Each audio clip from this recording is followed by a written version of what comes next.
And then something I read on your blog that fascinated me, I wanted to make sure I ask you about, is that you're actively working to transition from a pantser to a plotter.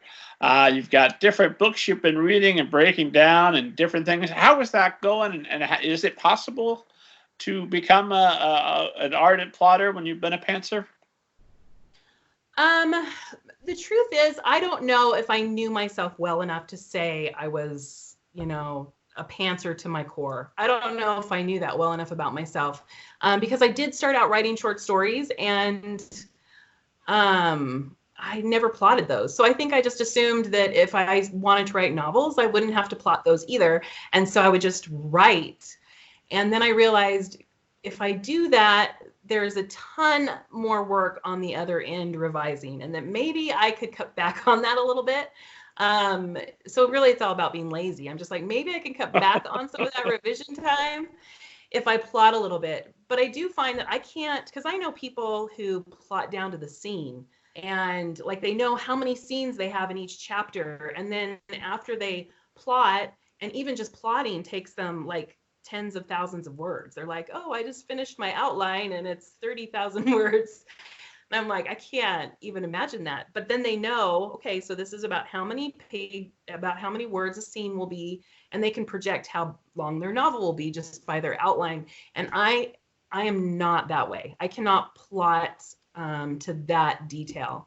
But I do find that, so like looser beat sheets, like, I don't know, have you heard of Dan Wells' 7-point story structure? I've heard of it. I can't teach it.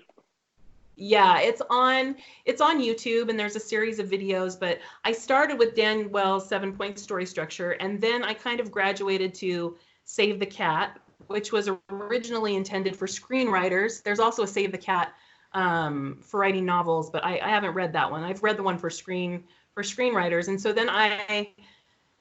then I started using that beat sheet and felt like maybe that was too much for me. So then I created like a Frankenstein beat sheet, and I put together Dan Wells. Basically what I did was I took his 7 points, and then I added 3 from Save the Cat that I felt like were necessary. So it works for me. It's really loose.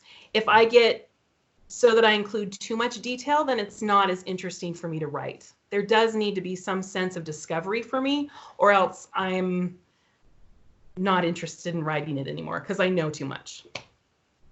I can 100% relate. I've written one complete outline in my life where I knew every last thing about the story, and I have not written that book. And you didn't write the book. Yeah, see, exactly. It's like, okay, I did what I came here to do. I know how it ends. And so read the outline, people. It's great. Outline is amazing. So that could be a new genre, outlines. Get the outline here for people who don't want to read the whole novel. So yeah, but that's exactly how I am. So I have to really loosely plot it so that I know where it's going, and I can kind of stay on track, and I don't go off on tangents and do weird things, and write whole novels without writing the novel I had intended to write. So that keeps me on track, but yeah, doesn't kill it for me. Well, now that you're outlining and you're, writing future books for your career, as opposed to this is just a fun book that I'm writing just for me that I love. At what point do you get Carrie involved in the process and start thinking about what the strategy is going to be? So that's a really good question, because that was so new for me. So I wrote Kazu, the first Kazu, and that sold. And they wanted me to wait before I gave them an outline, because they bought the book 2 years before it was published. And so they were kind of like, we don't want to see book 2 for another year. And so I was like, but they wanted to approve it first, like whatever direction I was going. So I felt like I couldn't really start it because I didn't want to write a whole novel that they would be like, no thanks, try something else. So I started to write something completely different, and I didn't tell Carrie about it. I just was like, I'm going to write my own thing. And so then I sprang that on her. She liked it and wanted me to do some revisions, but that's when it kind of clicked, and I was like, I probably should tell Carrie before I write the whole thing so that she can let me know, because she's the one with all this, this knowledge about what's working in the market and what wouldn't work. And so just about a month ago, I finished the revisions on that book that I didn't tell her about and that I sprang on her and that she asked me to revise. So I sent her the completed version of that to look at. And then I said, okay, so I want to start writing something new. Here are 3 pitches for 3 different ideas I've had.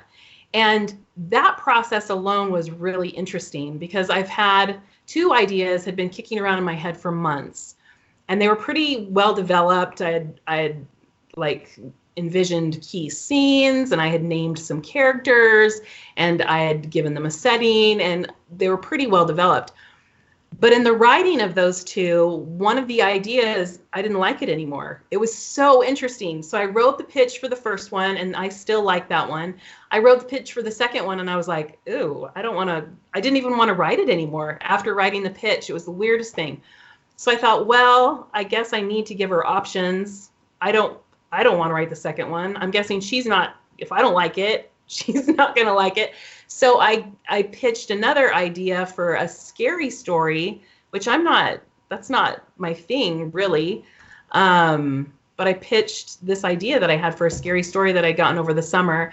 And so I sent all my pitches off to her, and she picked the scary story, which I was surprised. I thought she was going to pick the other one that I liked more and that was a little bit more developed. But yeah, she said scary one, and I was like, huh. And I started writing it, and I don't know if it's because like I've tapped into the muse and like it's, I feel so inspired and it's coming so easily to me because of that, or if it's because it's super tropey. And so I'm using all these tropes, and it's like, yeah, this sounds good. I've never written a scary story before. I'm just like writing all these tropes. I don't know. We'll see. But my critique group will see it tomorrow, and they'll let me know if it's just tropey, and that's why. But yeah, so I sent her 3 pitches, and then she picked one, and that's the one that I went with. Gotcha. Will this be a spooky middle grade story or older audience? It's middle grade. Like, I started writing it and it felt a little older. I had my husband read it. My poor husband, he has to read stuff all the time, and he felt like it was probably middle grade still. So yeah, I think I'm going to go with middle grade. I think that they're, at least when I talk to kids and when I hear what other teachers and librarians are asking kids they want more of, kids want scary stories. They want more scary stories. So that's so I'm hoping that's like filling a need that exists out there. Fingers crossed, knock on wood. Oh, I love middle grade scary stories. So send me an arc when it becomes available. Come back and we'll go through it. We'll have a good time. Okay. If it's not too tropey, let's hope it's not too tropey. And is there a genre beyond that you're still yearning to write? I would like to write for young adult. I know that's not a genre, but I really would like to figure out young adult and write something for young adult. But fantasy is another one. I'm not a huge fantasy reader, but I'd like to try it someday, or maybe magical realism. That would be kind of fun. But I'm super comfortable in contemporary, and so I'd like to kind of break out of that a little bit. So I want to read your Robot Bees story. That just I love it. Sounds so good. And in fact, the other story that I pitched to Carrie had a robot in it. And so really kind of obsessed with robots, and it was a fighting robot. So it's kind of like BB-8 meets, I don't know what it meets, but... Another battle droid. Yeah. So anyway, but it was, yeah. Someday I'll write that, but I'll have to read yours before I write that one that has robots in it. So. I'm always recommending people read my books. For God's sake, never write a book unless you've read mine first, esteemed audience. That's right. Good. That's good advice.